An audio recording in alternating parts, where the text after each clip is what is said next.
Son esos titulares y esas informaciones que uno no quisiera dar, en verdad, lo que está pasando en el mundo. El gasto militar mundial ha aumentado un 3,7% en 2022 en comparación con el año anterior, es lo que dice un nuevo informe del Instituto Internacional de Estudios para la Paz de Estocolmo. Se trata del mayor incremento desde que comenzaron a elaborarse los informes de este instituto en la década de 1960. Estados Unidos, China y Rusia encabezan el gasto militar en el mundo, que fue en total de 2,2 billones de dólares el año pasado. El mayor aumento se produjo en el continente europeo, con Rusia y Ucrania a la cabeza y un 13% más de gasto que el año anterior. Finlandia, país vecino de Rusia, aumentó su inversión en un 36%. Otros estados, entre ellos Alemania, incrementaron su desembolso en equipos y en personal militar tras la invasión rusa a Ucrania. El monto ha sido aún mayor debido al aumento de la inflación en las mayores potencias militares del mundo. Y con todo esto, el gasto militar alcanza los niveles de la Guerra Fría. ¿Hacia dónde va el mundo? Lo discutimos ahora con la señora Yadira Gálvez, quien es doctora, además investigadora de la UNAM y nos recibe ahora mismo en directo desde Washington. Señora Gálvez, bienvenida.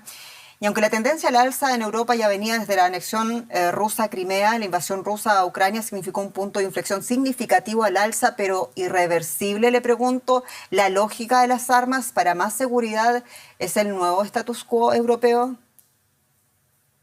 Así es, Jenny, sin duda, como bien lo señalas, la dinámica de incremento del gasto militar en el contexto de crecientes tensiones y competencia estratégica ya se venía dando desde antes de la invasión de Rusia a Ucrania. Y esta invasión ha socavado el orden de seguridad europeo. La defensa de Ucrania se convierte en un tema vital para los miembros de la Unión Europea y de la OTAN y es una cuestión relacionada con su propia existencia. Y en este sentido se han incrementado de manera significativa los gastos militares, como bien ha señalado el informe del CIPRI, y tienen que ver tanto con el apoyo a Ucrania como con la misma apuesta de estos países por fortalecer sus capacidades en una lógica de regreso de lo que hemos denominado la geopolítica y donde las capacidades militares se colocan como un elemento esencial para la protección de los estados, junto con otros aspectos como es el ámbito cibernético y la comunicación también. Ahora bien, en el caso específico de la OTAN, hay una revitalización de la Alianza Atlántica con el ingreso de Finlandia, este tema que ya mencionaste del incremento del presupuesto en esa zona específica, pero también para la Unión Europea con el tema de la Europa geopolítica. ¿Qué podemos ver? Bueno, que ante esta complejidad podemos prever que los gastos militares van a seguir creciendo lamentablemente en el mundo en esta dinámica de acción-reacción, donde se apuesta por el desarrollo tecnológico y hay que tener en cuenta las consideraciones relacionadas con la crisis económica, con el impacto de la inflación y las problemáticas sociales. ¿Esto qué significa?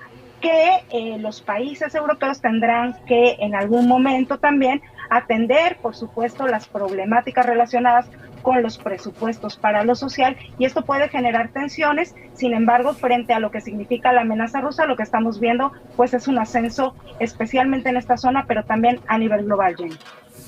¿Y qué nos dicen estas cifras respecto a quienes encabezan el ranking del gasto militar en el mundo, como son Estados Unidos y China?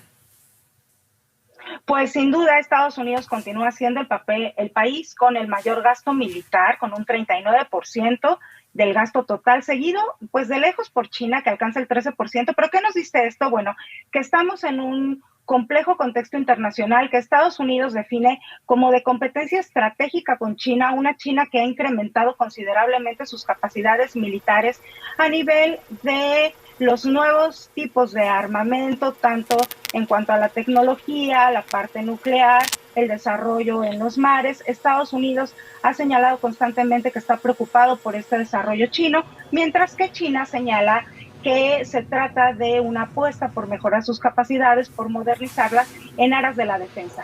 ¿Qué es lo que estamos viendo? Bueno, pues este incremento acelerado de las capacidades militares en búsqueda para algunos autores, para algunos analistas de la disuasión, pero sí tenemos que ver este posicionamiento a partir de, insisto, la apuesta y el regreso de lo militar como un elemento esencial de la competencia geopolítica y lo que sigue, Jenny, en cuanto a los posicionamientos. Por ejemplo, pensemos en la parte nuclear con Gran Bretaña, Australia y otros países que también están considerados dentro de este estudio, Jenny.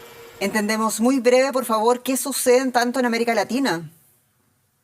Bueno, de acuerdo con el informe, en América Latina se ha venido reduciendo el gasto En defensa, hay que considerar que en el top 40 están países como Brasil en el 17, Colombia en el 25, México en el 28. Sin embargo, en América Latina se están discutiendo tres cosas importantes brevemente.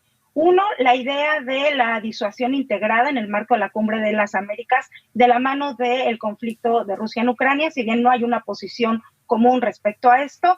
Dos, los alcances del uso de las Fuerzas Armadas y de lo militar para atender las crisis en la región relacionadas con seguridad pública y si las Fuerzas Armadas tendrían que hacer apoyo para ciertas tareas como es el combate a delincuencia organizada y que se ha desplegado en el caso de México incluso a seguridad pública.